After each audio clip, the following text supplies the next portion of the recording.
Yes, this is about a puzzle for me over many years, working mainly in the alcohol field, about why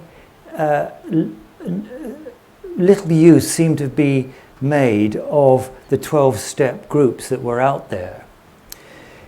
I need to declare a conflict of interest because I now am working at Castle Craig Hospital, where the 12-step program is central to a multidisciplinary, multi-theme program of treatment.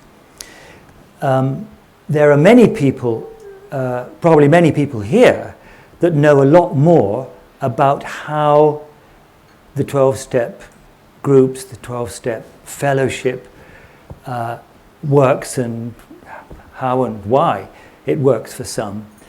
I've got very interested in this and had the privilege of being a NAT, a non-alcoholic trustee for the UK Alcoholics Anonymous central office. AA doesn't really, it's not really an organisation, but there is a central office and a very democratic system, how meetings feed into a central group with elections and democracy and so on. And they have occasionally a non-alcoholic trustee will join the board. Let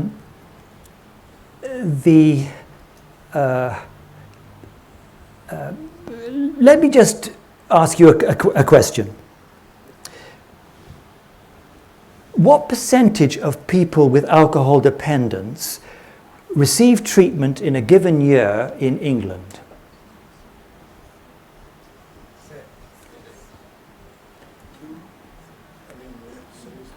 Okay. Yes, you were right. Christos, I think, was it? Yes, you're right. It is, at the last count, it was 6% of people with alcohol dependence, that is, people who've been picked up in surveys and meet the criteria for certain diagnostic systems, and it's 6%. So in the UK, you could calculate there are 1.5 million dependent drinkers undiagnosed and untreated by another survey system. Here's another quiz question for you. This is the results from the NHS, our National Health Service system, in 2014. People who, door-to-door and phone surveys, scored 20 or more on an audit. Now, many treatment organisations will get you a place with an audit score of only 8, or an early diagnosis might be made by a GP with a score of 8 on audit. 20 on the audit is full-going alcohol dependence. So, how many of those who were identified in this door-to-door and phone survey who scored as alcohol dependent, how many of those had been prescribed a medication for anxiety? 100%. Well, now we have an international audience, of course, and David de la Palme is possibly referring to the French situation, where benzodiazepines are even more common than in the UK for various historic and pharmacological industry reasons. In the UK, yeah, you're getting up there. How many have been prescribed an antidepressant? These are people with an alcohol dependence. You know, you've got a feel for this because you see these people. They come to you for treatment. They've been referred to you with an addiction problem, and this is what you're finding, isn't it? How many people had been prescribed a medication actually licensed to treat a substance misuse?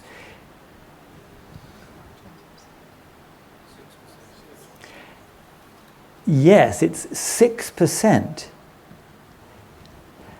How many had attended a self-help or support group 6%. So here were the answers. These are the answers. So 20% were already currently taking a prescription medicine for anxiety. 20% were currently taking an antidepressant. Only 6% were actually having a medication that was relevant, or you could say licensed, for the condition which they appeared to be suffering, namely alcohol dependence. And only 6.5% had in the last 2 years attended a mutual help support group. So what happens for a service user, a patient who perhaps has an alcohol problem in the UK now? I should have prefaced my talk by saying, although I'm wanting to communicate with my UK colleagues who are here, and particularly those like myself been working in the public services, but also we're very interested to know from overseas what we could be doing differently, how to answer some of these questions. So this is the experience of an alcohol treatment pathway as found in London, where semi-structured face-to-face interviews were made with patients from 3 different London boroughs. Interviews were taking place 1 year after they had initially entered treatment. And this was the answer. This was the typical pathway of getting into treatment service 4 years ago, at any rate, in London. And London has the best set of services, the highest proportion of services to dependent patients for alcohol and drugs than any other part of Britain.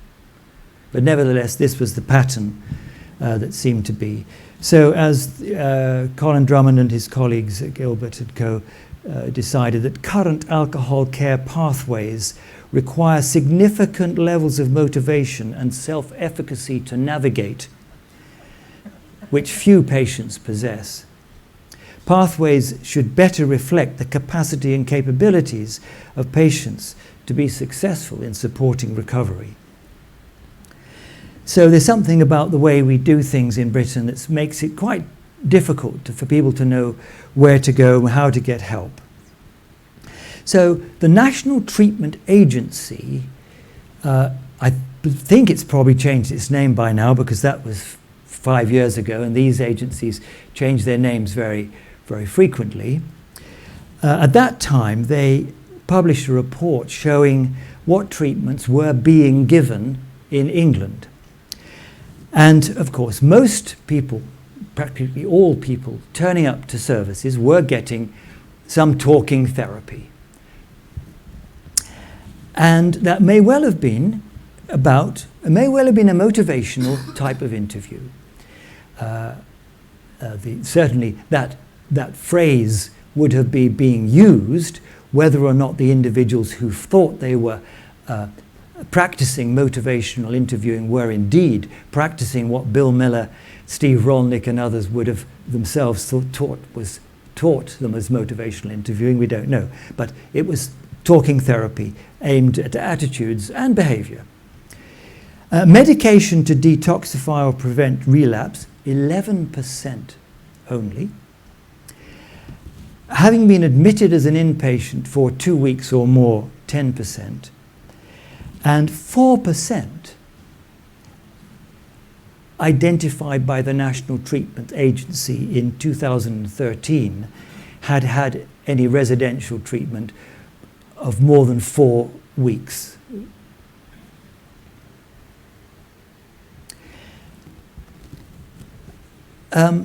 Continuing with the reports from our National Health Service, we do have another more recent monitoring service for the National Drug and Alcohol Treatment Clinics, those funded by, commissioned by the public services. So their report on the 2016 to 17 contained 74 pages, and it told you about the services given to 279,000 individuals. The main treatment offered was a structured intervention, not very well defined, but clearly something had been done or said. Intervention. No surprise to our British colleagues, possibly a surprise to those from United States, where maintenance prescription is relatively rare, has not been fashionable for many years. Slightly surprising to them, but not to you, is that of the 146,000 opiate users, most were on a script. And this has been a very main and well supported in research basis to management of opiate addiction in Britain. How many had been to residential care? 1.8%. 0.18% to a recovery house, a safe house, an ongoing environment where you could live having attained abstinence and can have some ongoing support, which any research will show you is highly necessary because the relapse rate in the first year after any detoxification is very high. In the whole report, there was no mention of mutual aid, 12 steps, AA or NA. I used word processing techniques. I skimmed page after page. I searched for the terms and I couldn't find it.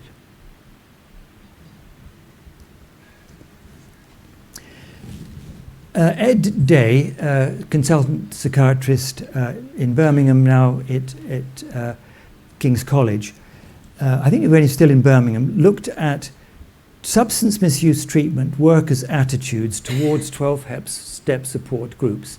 Some of you may have seen this. They interviewed or had internet or phone feedback from 346 treatment workers, and 71% of those approached did respond. 9% used the 12-step model in their treatment work. 33% felt that their clients were generally suited to NA or AA. In other words, 67% thought their patients were not generally suited to AA or NA. 46% said they were likely to recommend that their clients attend a self-help group meeting, and this was much higher amongst nurses than amongst psychologists or psychiatrists or social workers. And there was a strong correlation between the recognition of having a spiritual aspect to one's life and being ready to refer on and use 12-step meetings in your own work as an addiction support worker. So why are some of our colleagues hesitant, reluctant even, about mutual aid? And you'll have heard many of these, and do add to my list. We'll come back to it at the end with a bit more of the list. But my first contact as a medical student with addictions treatment was in a very distinguished British teaching hospital, where the addictions consultant had a strong antipathy to AA, and he strongly recommended his patients not to go to AA. He was a psychoanalyst, and I will come back to psychoanalysis in my penultimate slide.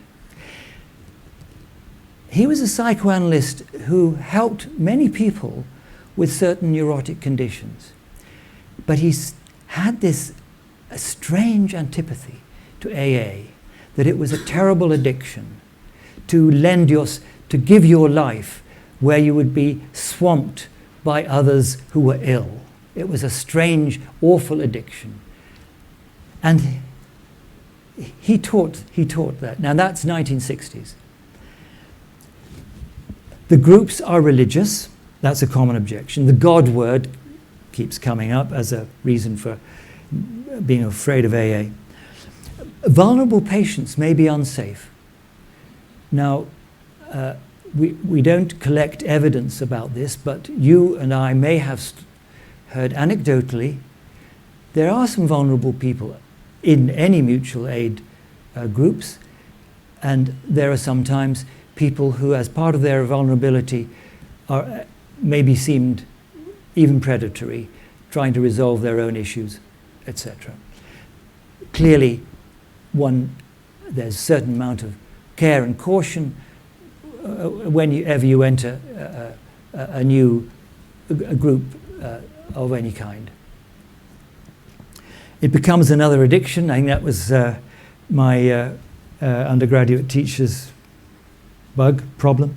Not based on evidence. A lot of my colleagues will say that. My patients do not want it. Well, yes, indeed, that may be relevant. Why don't they want it? That's also very important to explore. If you're going to introduce your patient to a menu of what could be effective for him or her. I think I've seen the signs of professional rivalry amongst colleagues where we feel we've been trained, we've gone to university, we've done research, we think we know a lot about addiction and we want to be an expert. And then there are these other people who seem very expert, and of course now we have a term for it, life experience, etc. Of course, there are different kinds of expertise in this field. So, what about those people who say there's no evidence? Well, I'm going to discuss this with you partly, so that later in discussion you may want to add to this, but also if you're teaching colleagues about this, students, here are some of the points that you can bring up. Well, first of all, of course, it has to be recognized there can never be a true randomized controlled study where people are randomly allocated to attend a 12-step meeting or put in a control group where they're told not to go to a 12-step meeting. This would never emerge as a study of any value because there would be lots of movement across the two groups. And ethically, it would be quite difficult to tell the person not to go to a certain treatment, not to do this. But there are many follow-up studies. There's observational studies we're now talking about. Follow-up studies that show stable recovery is associated with regular attendance. Of course, that may be that people who are well motivated, who've got good supports, can find their way to AA and they're going to do well anyhow, as you could well argue. The other elements of observational research which are useful is to look at data on what are the processes which people in recovery have themselves reported as helpful, and then look to where ingredients matching that are found. So, we can show, for example, in huge follow-up studies done at the veterans organizations in the United States. This is not just ex-soldiers, it's their families and civil workers in the forces. So if you follow up such a sample, in America, you will find that a large majority have actually been attending self-help groups after an inpatient treatment often.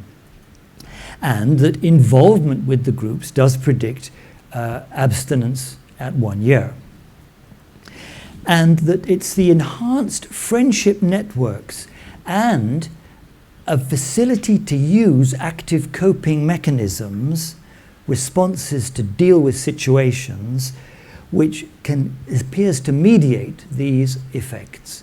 So this is something which you can pinpoint, knowing from other work is important in recovery, using coping mechanisms. And then you can find that taking place in those who've been in self-mutual aid groups.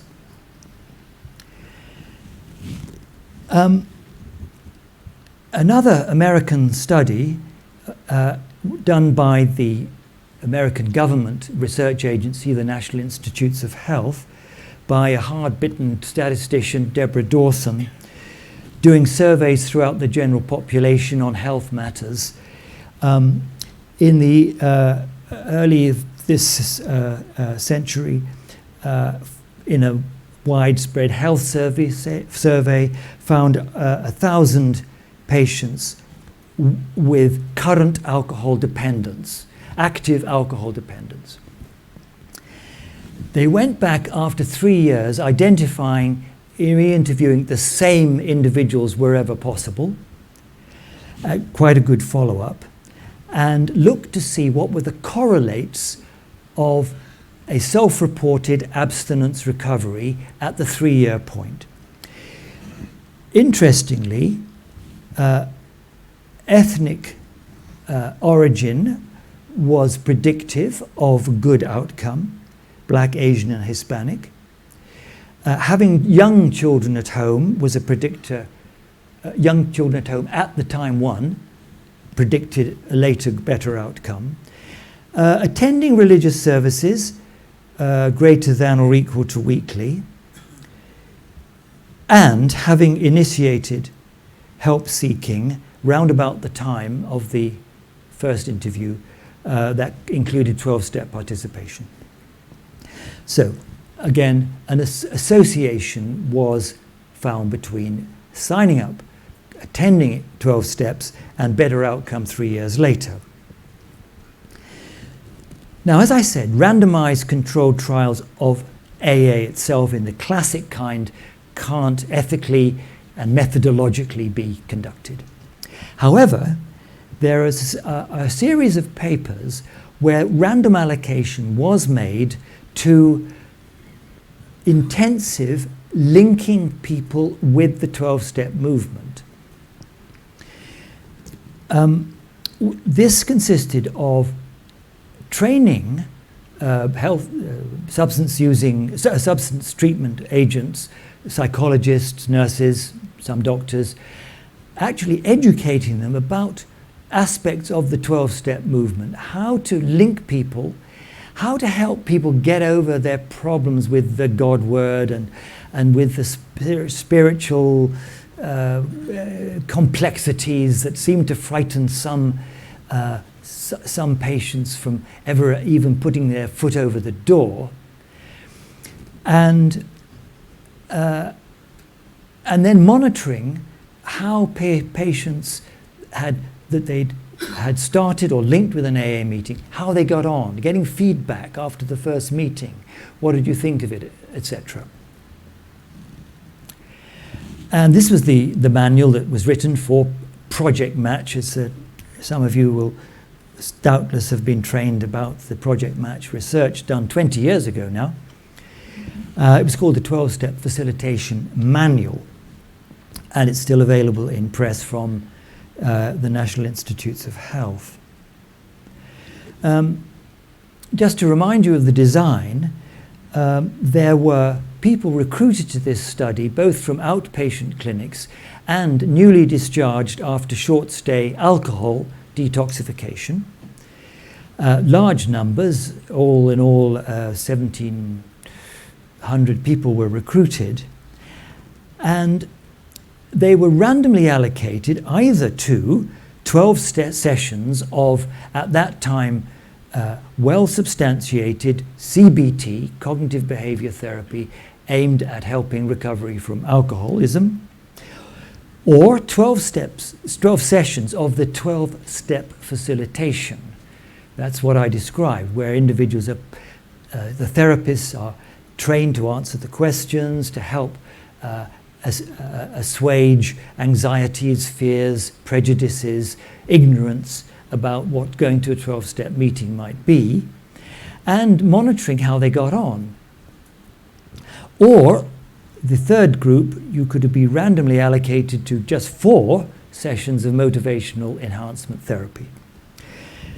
So the 1-year outcomes showed that for abstinence, that's the time to the first drink, and not having more than predefined 3 heavy drinking days, outcome was better in the 12-step facilitation than the CBT or motivational enhancement groups.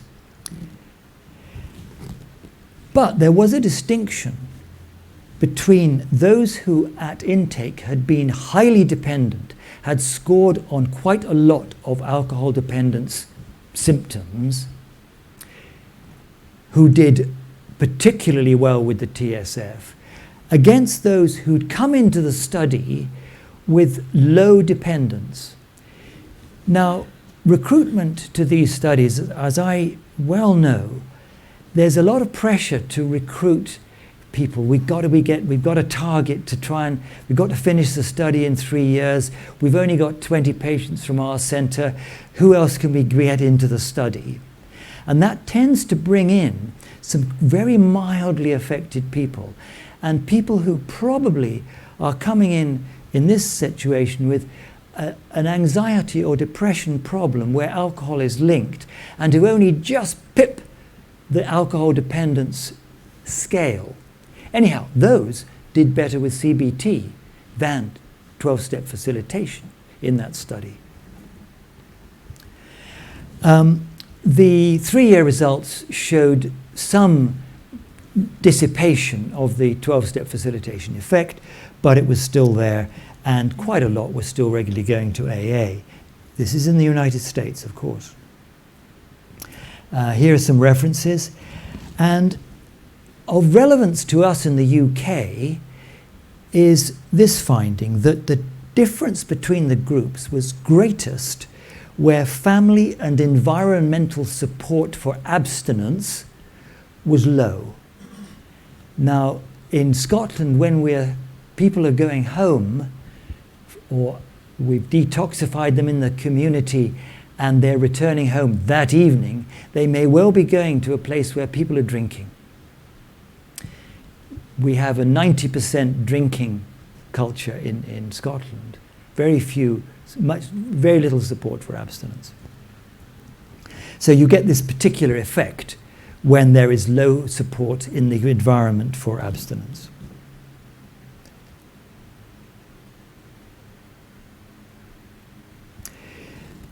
A subsequent study has replicated this, again in the United States, where 345 people, many of whom were pretty severe, most had been in addiction treatment before,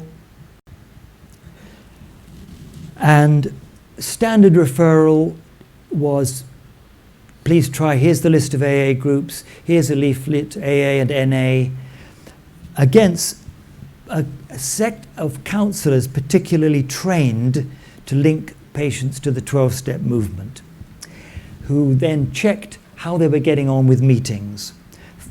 Phone them up, did you go, how did you get on, what did you think of it, what did you like about the meeting, what did you dislike about it, let's discuss that. Perhaps you could try another meeting.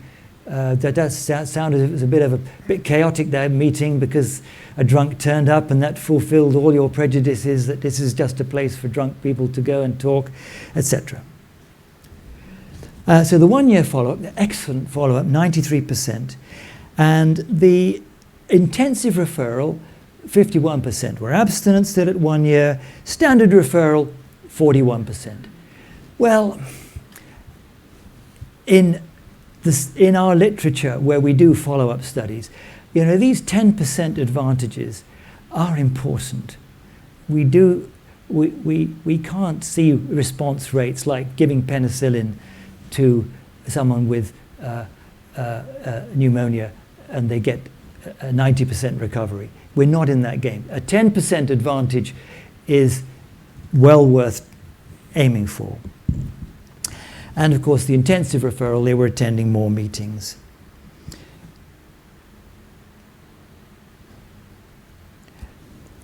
Another method of doing this is has been used with a particular manual that was written to guide therapists into introducing their clients to the 12-step movement. And Kaskutas and et al.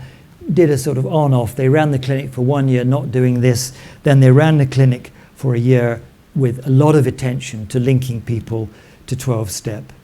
And the on condition, a significantly greater rate of 12-month abstinence, having done this intensive work with linking people to Alcoholics Anonymous in this case. Particularly effective for those with more prior AA exposure.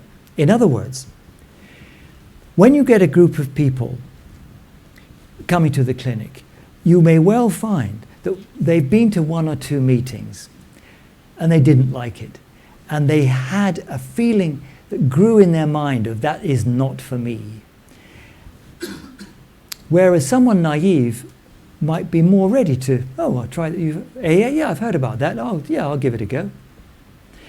But it was when they applied this method, particularly where people had tried AA and failed, then at this clinic they were able to go over what had been the problems, what were the snags, the misconceptions, the prejudices, the bad experience that they may have had previously with a mutual help group.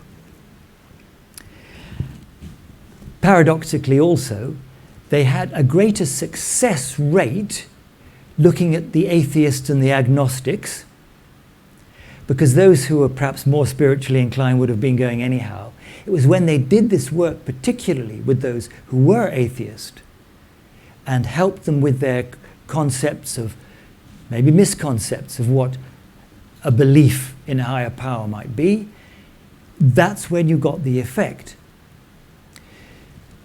So when it's easy, but the work needs to be done with people who have some resistance, maybe based on past experience. The 12-step work has been wonderfully published in great detail in America, and Humphreys has dealt with, in a very sophisticated statistical paper, with some problems that have been raised about the randomization methods in Project Match. I'm mentioning this in case when any of you want to ask me for the references of the talk, you've got this one as well. It's a pretty technical paper. Right. Other literature that you might need to quote if you're talking to students, fellow workers about linking to the 12-step movement. Is it relevant for adolescents? Well, we have very little scientific research on this. John Kelly in Harvard has done a lot of work in the area. He's an author to look out for. And when you randomize to patients either motivation enhancement therapy, cognitive behavior therapy, or to all that package plus 12-step facilitation, he called it ITSF, integrated TSF therapy, then on their primary outcome, which was % days abstinent in the follow-up period of 3, 6, 12 months, what's the percentage of days of complete abstinence? No difference. So there's something more, it's harder to show the effect of early linking to 12-step groups in the adolescent population, even in the United States, on the basis of present data. However, they did collect what they called secondary outcomes, in particular substance-related consequences, and did show the effect there. Strictly in science, we are supposed to specify one primary outcome. We take a bet that what is we really want to show, and they bet on the wrong one. if they'd put as their primary outcome complications arising from the substance misuse, they could have claimed success of the ITSF. But they put abstinence as top. Actually, in my experience, the most important thing is not accumulating the problems from the addiction and the relapse. Still, abstinence is important too. Anyhow, so a lack of evidence in the 12 steps. Now, I've talked mainly almost all about the United States now, and some of you may be saying, well, this is all very well, the United States, 30% of the population go regularly to church or the mosque. We're in secular Europe. Well, how is this relevant? Well, here is secular Spain. I know Spain is a Catholic country, but it's also actually a pretty secular population. And this is not spiritual mutual help. This is mutual help of the family groups type. Some of you may know way back in Yugoslavia and now in northeast Italy, there's a good network of family mutual aid groups. And everybody goes, and it's a wonderful support. In France too, they have some family networks. In Madrid, they did a very courageous thing. They actually decided, even with quite a sophisticated and developed CBT program in their inpatient alcoholism unit, they decided to try a randomization to the standard CBT treatment or particular focus on linking to the mutual help groups. Now, the control group, so to speak, the CBT group, they could have found their way to the mutual help groups, of course. They weren't banned from doing that. But they concentrated, and as with the TSF, they did the linking, the making sure how did you get on in that first club you went to? Is there a family support network group that meets on a Friday evening in your part of Madrid? If not, let's find one nearby that you could go to. So a lot of work going into linking this up. The results are extremely impressive, partly because they had high follow-up rates. Here, only out of this, over 6 years, they're only losing a fifth of their usual program population, a fifth of their enhanced program. They're only losing a fifth. So it's very good follow-up. And for my money, they used a blood test. So they're not just on self-report. They actually had data on the gamma GT, which is an approximate marker of relapse to heavy drinking. It's not a complete marker, but it's a partial marker. And they could even show that there was improvement in gamma GT results in this group, where they'd particularly linked them to the mutual aid groups. Even in Britain, even in secular Britain, there is a bit of data to look at.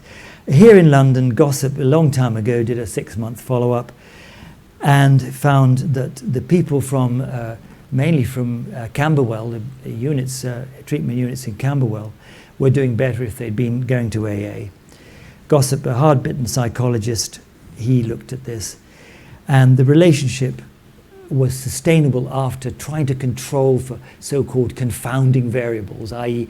people who are in work, who've got a marriage, maybe they're more likely to go to AA and do well, whereas people who are unemployed and don't in a relationship are going to do worse and they don't go to AA. So you have to deal with so-called confounding relationships. So here are the Gossip reports. He even went on to a 5-year follow-up after residential treatment, which was predominantly at that time was going to be 12-step residential treatment in the UK at that time, and found some good results in favour. The data for Gamblers Anonymous is not really out there in the literature of published in the scientific peer-reviewed journals. Very hard to show, to do any kind of analogous work to the TSF with Gamblers Anonymous. But Gamblers Anonymous is out there. Of course it's working, it's surviving, it's growing every year, so it's working for some people, as you and I would probably say. But it's hard to show it in a strict scientific method. Another question that pops up, because of the less developed NA network, is whether drug-dependent patients attending AA meetings rather than NA do as well. And John Kelly has got some data together on this. So a large sample of people attending a number of clinics, looking at meetings attended by both alcohol and drug patients. Clearly AA was the commoner group they were going to. Drug patients who attended proportionately more AA than NA meetings, in other words, were mismatched, you could say, were no different than those who were better matched to NA with respect to future 12-step participation or percent days abstinent. So, drug patients may be at no greater risk of discontinuing or diminished recovery benefit from participation in AA relative to pure NA. That's probably some of you who work with patients and try to link to 12-step. That may be useful finding.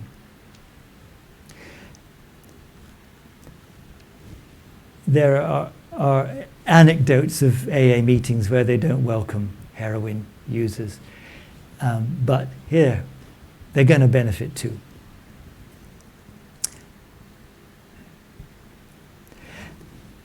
Is the age composition of the group important?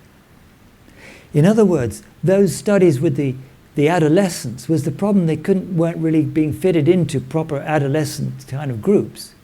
Is that the issue?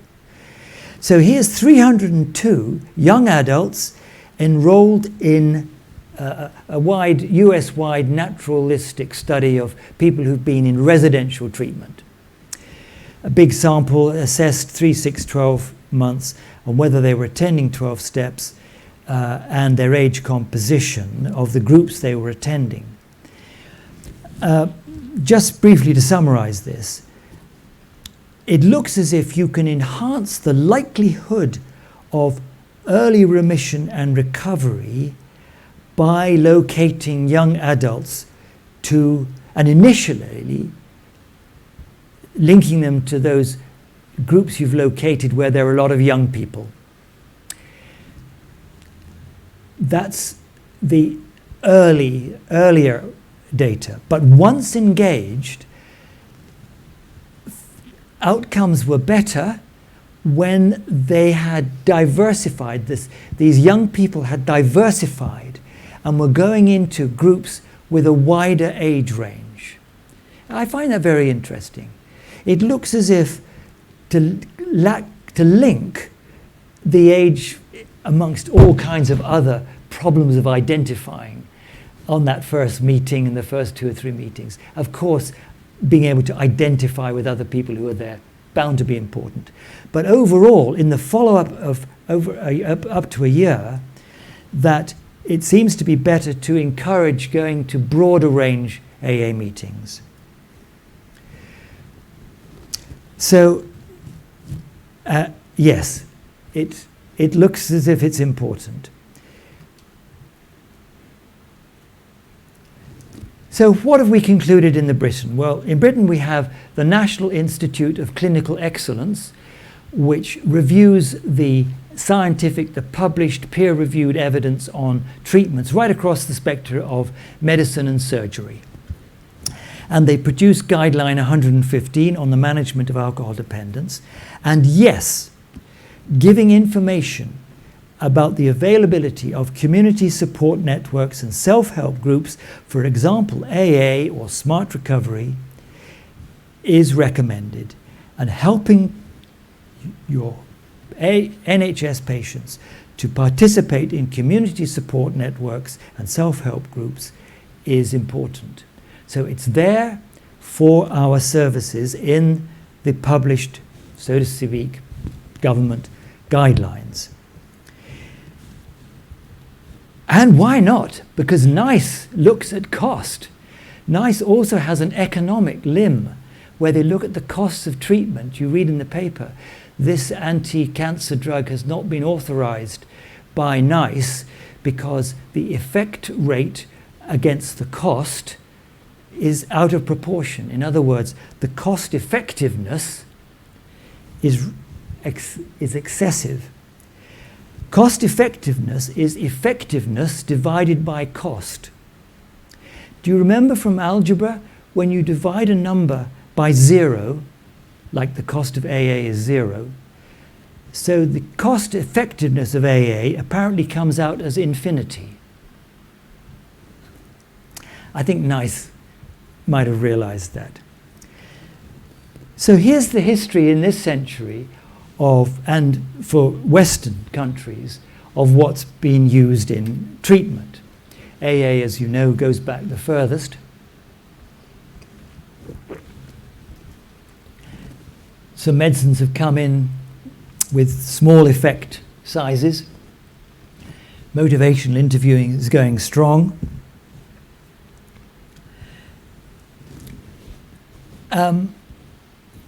But let's be clear about some reservations about the 12-step groups. It is clear, as for any treatment, there are some people who aren't going to benefit. That has to be said. That's what the follow-up studies show. There are some people who will have tried and not benefited. We are offering a menu of treatments, and we must recognize that there may be other treatments on that menu we just showed that would be relevant.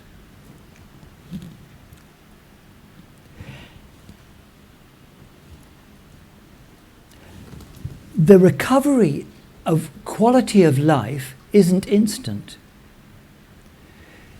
There may be a rather rapid honeymoon period which people moving out of treatment, newly abstinent, appreciate. But John Kelly, who is a very strict researcher and done a lot of work in this area, has collected something that's just been published, which I think we ought to recognize. He calls his paper Beyond Abstinence, Changes in Indices of Quality of Life with Time in Recovery in a nationally representative sample of US adults. So this is not just a sample of people who've been to AA only. It's right across the board in the general population of the United States. Looking at people who, did you used to have a problem with alcohol or drugs but no longer do? And ask them to build a timeline going back over 20, 30, 40 years using anchor points. When you may have done this with patients who want to know how much they've been drinking all their life, and say, well, let's go back 40 years. You were at university then, and when you got your first job, what were you drinking? And when your brother got married, can you remember how life was in the family at that time? You use these anchor points. And people can remember quite well when you take a longitudinal history in that way.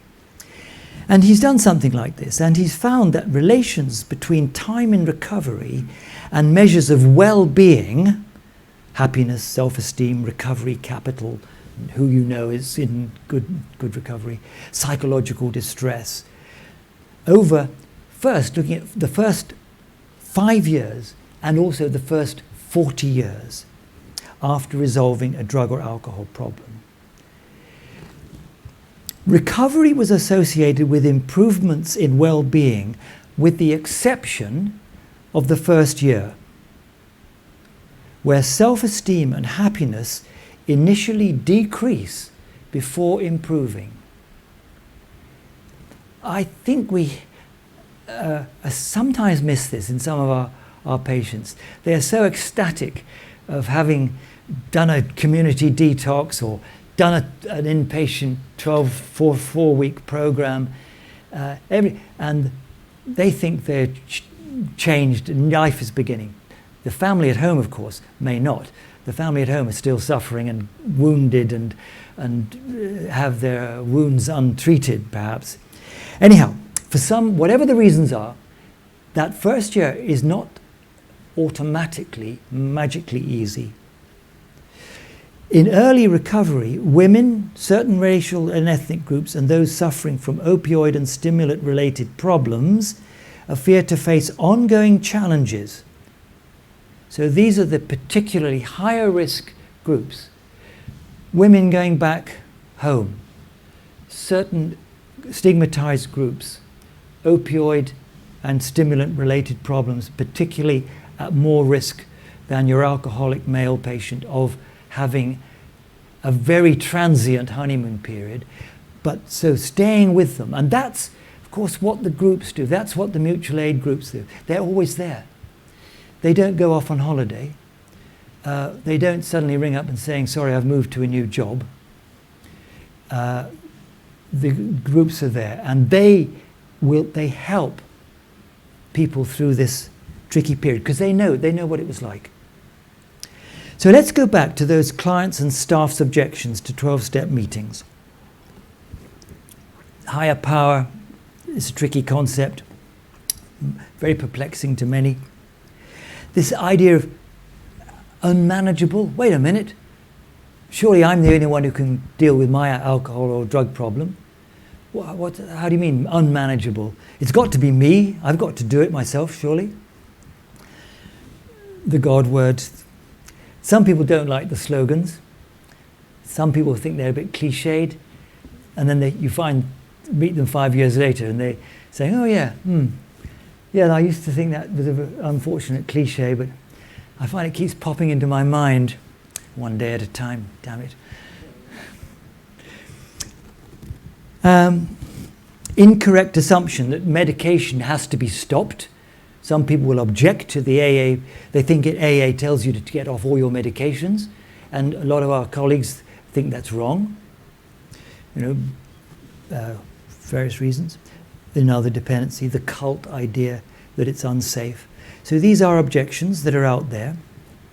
The medication story, I think there's a page 62 in the big book which says, one of the founding authors says, everyone's got to find their own path, and if your doctor prescribes medication, well, probably you better take it. Nevertheless, it has to be said that in the early days of AA, there was some barbiturates and mandrax, some awful drugs were around. No wonder people got scared of medications. And the same medications, similar ones, are out there now, and some of our patients get into problems.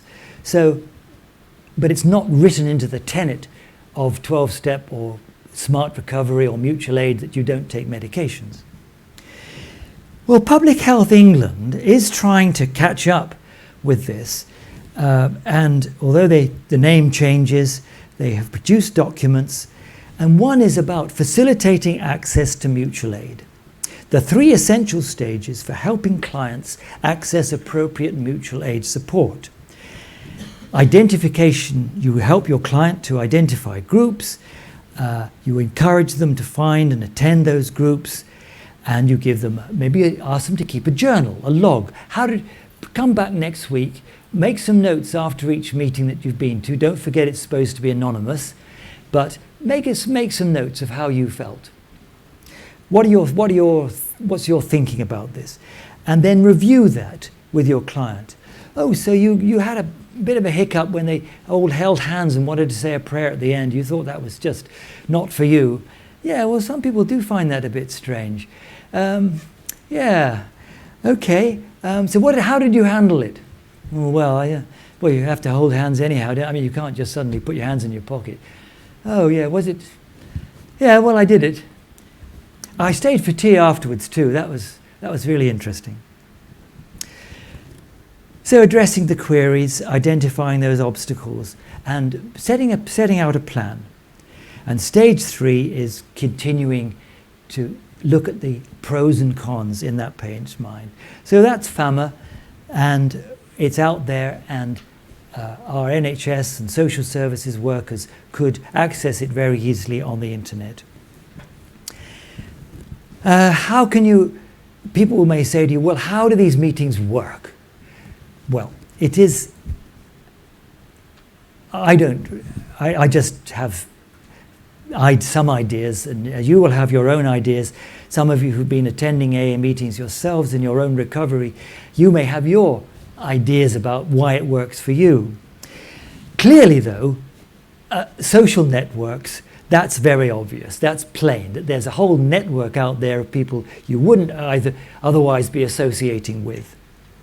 In fact, the addition of just one abstinent person to a drinker's social network increases the probability of abstinence in the coming 12 months by 27%.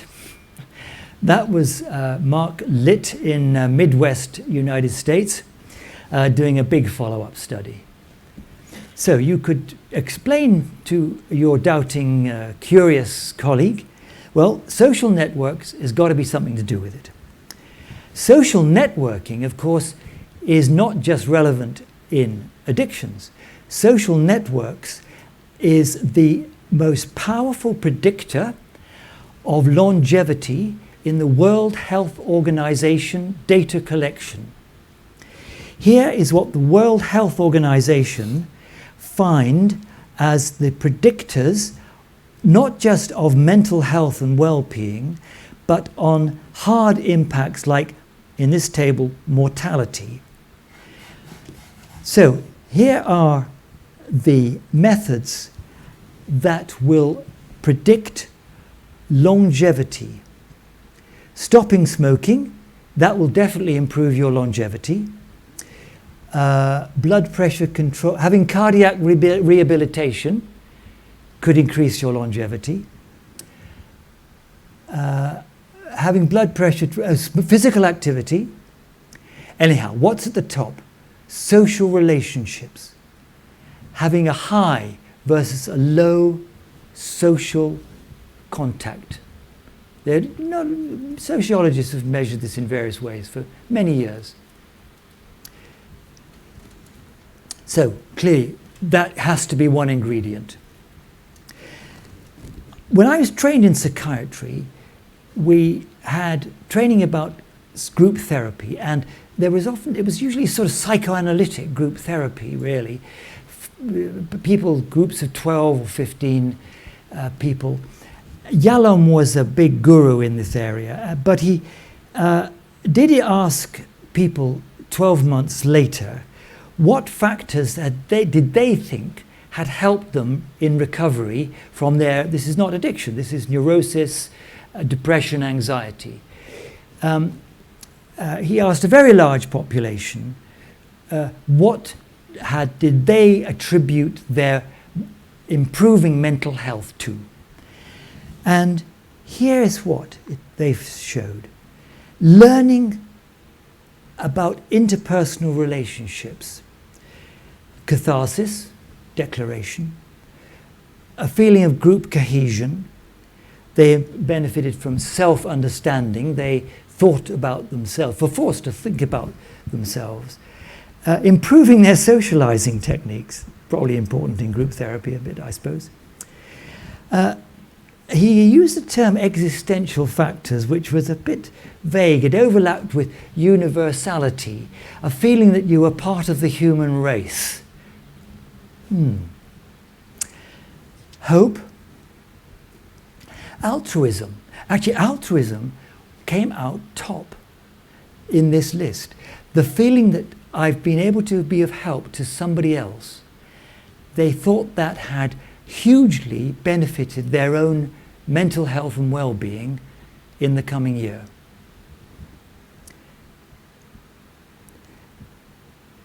Identification, copying others, seeing how Bill manages. Oh, if Bill can do it, how did he do it? Ah, I could do that.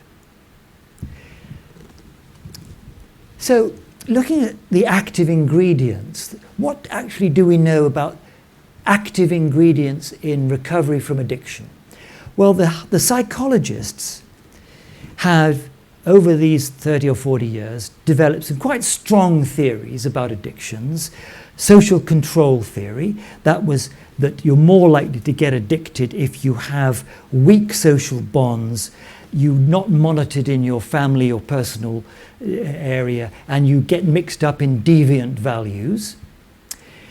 That you're influenced by the expectancies of a peer group, strong predictor of getting into drug addiction. And behavioral economics, what gives you a quick reward. And also stress and coping theory. How could you manage your own stress? You suffer from anxiety? Do you or don't you have ways to control your own anxiety levels? Or do you indulge in impulsive or avoidant behaviors? Well, Rudolf Moos has done a lot of research on people who've gone through mutual help groups. Hundreds of patients he's evaluated. And what he finds is that the active ingredients of the self-help groups were new norms, new friends, a sponsor, observing others. You see how that matches the social control theory. New role models, balancing out those expectancies of previous peer pressure. Behavioral economics, what's rewarding? Well, actually, in time, not using becomes rewarding, and the groups can be rewarding. And of course, the mutual help groups, when effective, are teaching or by osmosis sharing out coping techniques which people in time will learn. So you can certainly say to people that there are ingredients which are recognized to take place in 12-step and other mutual aid groups, which are there in the more hard-bitten psychological theories of addiction. What to do about the higher power problems? Many of you will have thought hard about this, and maybe it means something very particular to you personally. You may find it helpful talking to clients about the feelings of universality and sharing which are generated in groups where people meet with a universal, with a common goal. And you can say that to get benefit, you don't have to believe in a God, or at least in a God in the sense that you, in your religious teaching at school or the church your parents went to, might have believed in. It's something to do, though, with this hang-up about the poor willpower. There is a lot of strong belief out there that the addiction is to do with poor willpower. Not amongst only our colleagues, but the clients themselves strongly believe that it's up to them to exercise better willpower. We've got that in our Western culture strongly in the traditions of Western philosophy, that we must rely on our inner controls. And Mrs. Thatcher didn't help very much. She didn't believe in society. Actually, she did make the exception that families were important. So the problem is that as long as the drinking or drug use is seen as a failing rather than a biological condition with socialization and learning, then people will still seek a solution only within themselves. And making that link to a mutual aid group means beginning to admit someone else may know more about this than I do. I recommend a nice book by Hedblom called The Last Call. Very interesting and instructive to me about this. This was Maria and I, my wife and I, were in a Chinese hospital, and I was most amused to see that they had a spirit department, a spiritual department. I think it was linked to next to the dermatology department. That was just sheer chance. They were somehow linking their psychological therapies with spiritual therapy. That was not an issue out there in Wuhan. It seemed quite natural that psychological therapies was something to do with the spiritual recovery in the individual too. But our College of Psychiatrists, they have also begun to recognize something about spirituality and the need to try and communicate with other colleagues about what it might mean. And they've written a list of ways to talk to patients about these concepts, that it could be to do for some with a sense of meaning in life or purpose in life, particularly a sense of belonging, about being accepted and feeling more integrated with others and not in opposition to others. And in particular, realizing that harming another is to harm oneself, and of course, helping others helps oneself. To experience the feelings of belonging and being valued, a sense of safety, respect and dignity, open communication, fostering awareness of, and you might say that this would capture some of the elements: creativity, patience, perseverance, honesty, humility, kindness, compassion. Of course, we would love all our psychotherapy clients to respond and recover in this way. And our psychiatry group have listed some of these: learning to be self-reflected and honest, remaining focused in the present, alert, unhurried, attentive, being able to rest, relax, and create a state of peace.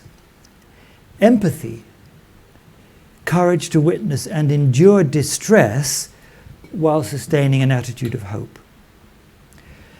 Learning how to give without feeling drained and being able to grieve and let go. This is not the same as religiousness generated by a particular belief system, although spirituality is clearly a part of many religious faiths over the years. So what could it mean how could we talk about this to colleagues who are fear their clients are going to be put off their first meeting by hearing about a higher power?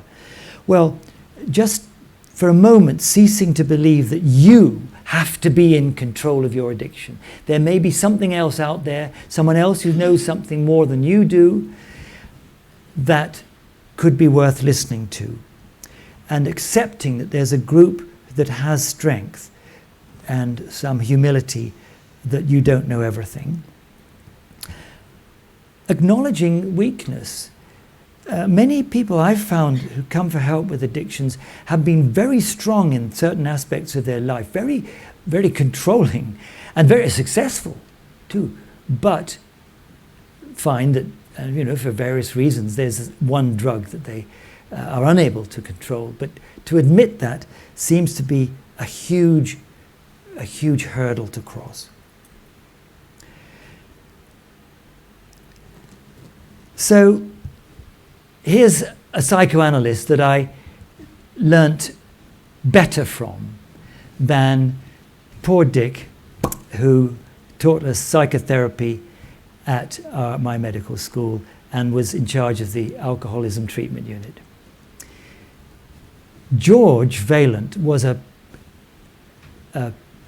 trained psychoanalyst. He'd done the whole thing with 4 years personal analysis and so on. But he was an epidemiologist. And he inherited two amazing follow-up groups. One was 4,000 boys born in downtown Boston, followed up through the war years into the 50s and 60s and onwards. And of course, out of that proportion, out of that big sample, some became addicted to alcohol and other drugs. His other sample were the annual intakes to Harvard University over 4 or 5 years, the crème de la crème of American male society. And these equally followed him up for 40 or 50 years. And many went in and out of addiction and alcoholism, and some did well and some died. And he said this, that for him to have defined the need to drink as related to some psychological pathology, and just that, seemed to him to have been doomed to fail on that, well, for him, that psychoanalyst's couch. And he was attributed this not to the errors in the psychoanalytic theory, or indeed the relevance, perhaps, of some early trauma, relationship with parents, but to something that goes wrong in one-to-one therapy. The therapist is never always going to be there. They will go on leave, as we said. They'll develop a countertransference. If you're a classic psychoanalyst, you will know about countertransference. These people who keep on letting you down. He let me down again. So, whereas the movement, the group, is always going to be there. It's not going to reject you. It's an amazing thing. What has survived for 80 years? How can any self-help, is there any other self-help movement that you can think of that survived for 80 years? There's something about the way AA was formulated that has given it longevity. And so I'd say attached to a group or a movement. We know, though, that there are many people who aren't going to find their way there. And when you look at people in America who've not received alcohol treatment, who at interviews thought they needed it, the interviewer scored them highly on all the alcohol dependence scores. There are many reasons why they're not going to be in treatment. And the top is that they're not ready to stop using. And we have to recognize that. And there are going to be reasons for that. In America, some can't afford the cost. And I'll just end because there's a sad note that there are some people who aren't going to be ready to use it. And this creature has a very, very high genetic loading. He lives on alcohol. He depends on alcohol. He metabolizes it. His liver is totally adjusted to it. He lives in a tropical forest in Malaysia. And he drinks daily the fermented palm juice that collects in the leaves of his palm tree. And he's not going to seek treatment. And we have to recognize there's some people who are just not going to be ready. Thank you. I wish I'd left more time for discussion. Thank you. But we do have some time. We do have some time. John, I just want to thank you for a very clear talk which presents all the... Martin Judson from London, Ontario, Canada. Just want to thank you, Jonathan, for an excellent presentation which presents all the facts, data. And I, being an addictionist for coming up to 35, 40 years, I don't know how I would have been able to practice without the fellowship of AA. As I would assess a patient and refer them to a group. If they choose not to go, it's because they're not really ready to change. But the great advantage of living in the City of London, it has more AA meetings per capita than any other North American city. And when speaking with Ed Day a few years ago, he said in the greater conurbation of Birmingham, he thought there were about 5 to 6 AA meetings possibly per week. in London, Ontario, there are an average of 9 meetings per day. So it's a very good place to get healthy. And I always remember Neil Kessel, who was my psychiatrist. He always said that in psychiatry, the first thing is that you have to make a connection with your patients. And I've carried that on, and I tell my patients when they come to see me, you need to make a connection, because effectively you're spiritually bankrupt. I don't actually use that language, but by going to AA, at least you can make a connection with someone who's turned their life around. If they can do it, so can you. I just think it's, and most people who object to AA, I would just echo the words of Herbert Spencer, it's a case of contempt prior to investigation.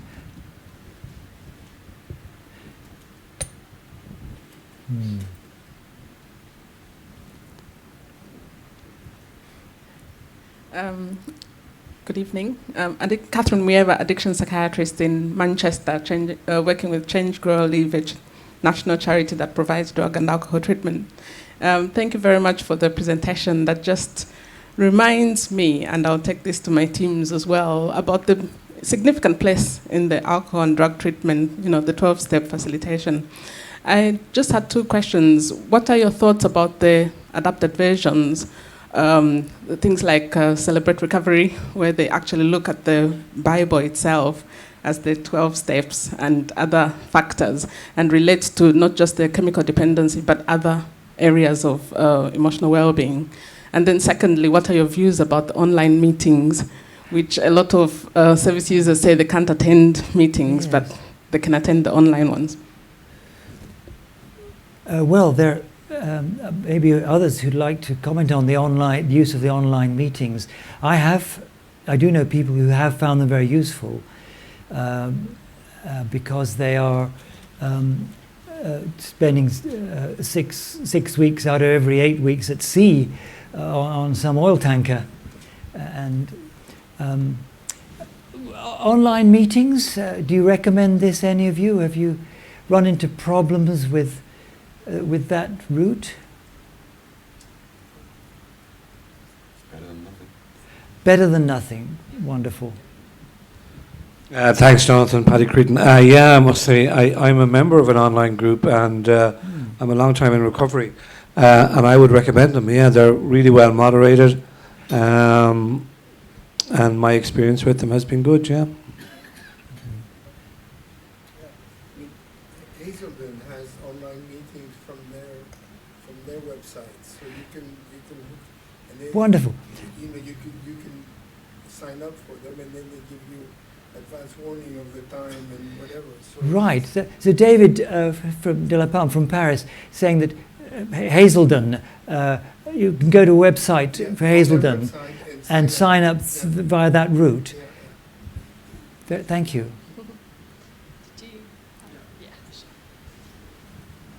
Hi, my name's Peter. I'm from Narcotics Anonymous, UK Public Information. We've got a stand here, so I thought I'd better say something. We have online meetings. I think one of our most popular online meetings is run by the Highlands and Islands of NA. Is one person who's I think his name, his online name is Isle Monster. As far as I can remember. We in NA, we are actually quite proactive as far as trying to get our name into government publications. We sit, I'm a government liaison officer, and I sit on the Mutual Aid Resource Group for Public Health England. And we've had a lot to do with writing the new guidelines for prison governors to encourage them to allow mutual aid groups into prisons. And so we have actually been quite proactive over the years, trying to encourage people towards mutual aid groups. We have to be careful, not to be affiliated with any organisation. So we tread it's a thin line sometimes, but it has been very effective. And I'm really grateful to NA is very grateful to Public Health England for this push towards mutual aid. I come from an area of England called Shropshire, a county, and I've been clean for about for 27 years, and I moved from London up to Shropshire in '96 and started a meeting there. And for years, we only had one meeting in Shropshire with about half a dozen people, and we used to bounce between Telford and Shrewsbury, depending on how many recovering addicts were in each city, in each town.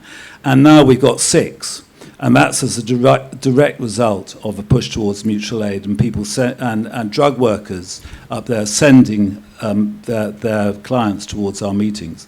And also, there's been a huge explosion of dry houses as well. With people coming out of prison straight into a dry house. I think there are about 7 dry houses in Telford now, and there are more starting in Shrewsbury. And so we're getting 15 to 20 people to our meetings now, which is amazing. But it's so we are, we don't just sit back and wait for governments to give advice things. We are actually quite proactive, but fairly quietly. Thank you very much. I'm Tom, I'm also from NNA, and just to add a little something to what Peter said, that if represent North London NA Public Information, and so if you want someone from, or 2 people from NA to come to your organisation to give a talk either to your clients or your staff or both, that's something you grab me after the meeting. Okay, sorry, thank you.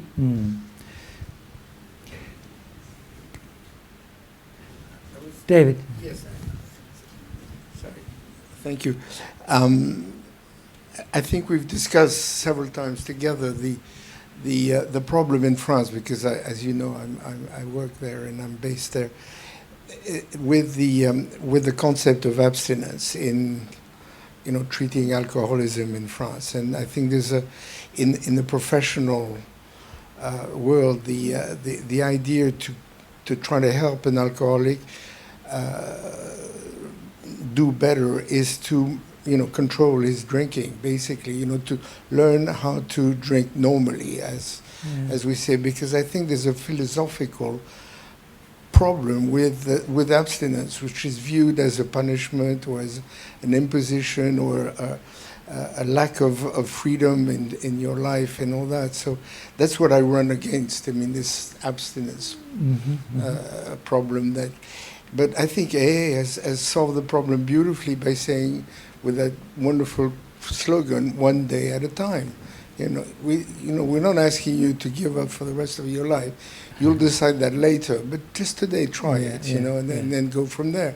And I think that's very effective, and I think we owe that to AA very, very much. And I think also the healthy, secure attachment that you can create.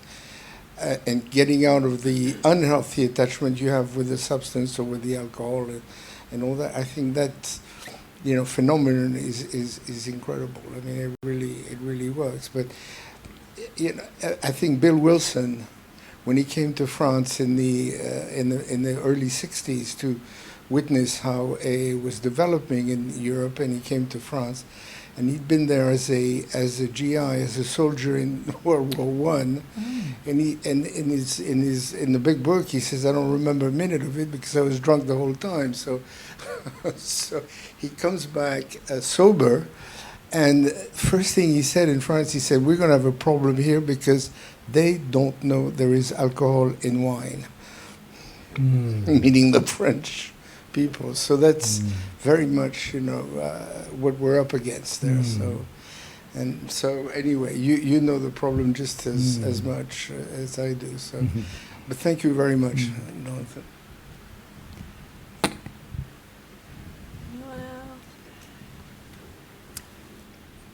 Well, thank you very much for your interest and participation.